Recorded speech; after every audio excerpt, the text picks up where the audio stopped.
Why are you always angry with me?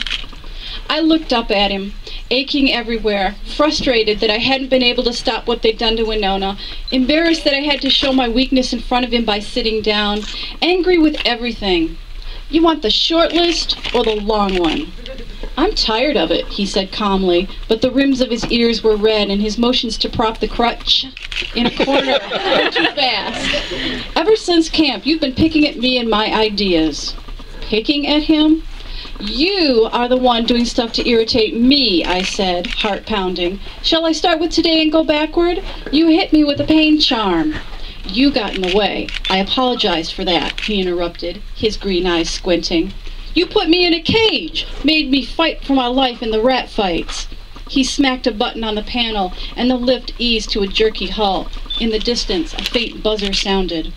Your life was never in danger, and I apologized for that too. His eyes were virulent, and something in me liked it.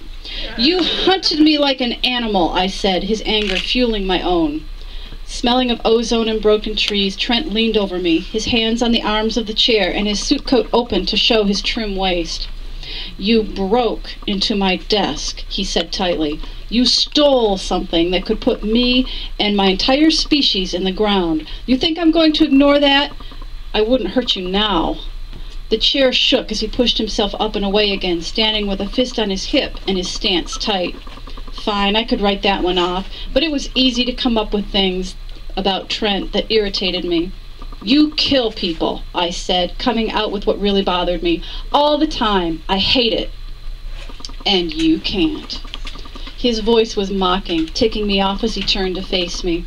Someday you'll thank me for that particular skill. I'm not proud of the ability, but I'm glad I have it, and you're alive because of it.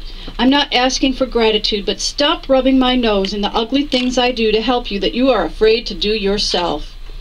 Oh my God, he thought the ability to kill people was a skill? You murder your own associates, I shouted, my stomach clenching as I leaned forward in the chair and gestured wildly. Jonathan practically raised you, and you ran him down under a pack of dogs like a common thief. Ivy and Jinx kill people too, but never those who trust him. Jonathan isn't dead. I'm gonna end it right there. Oh, whose is this? There you go.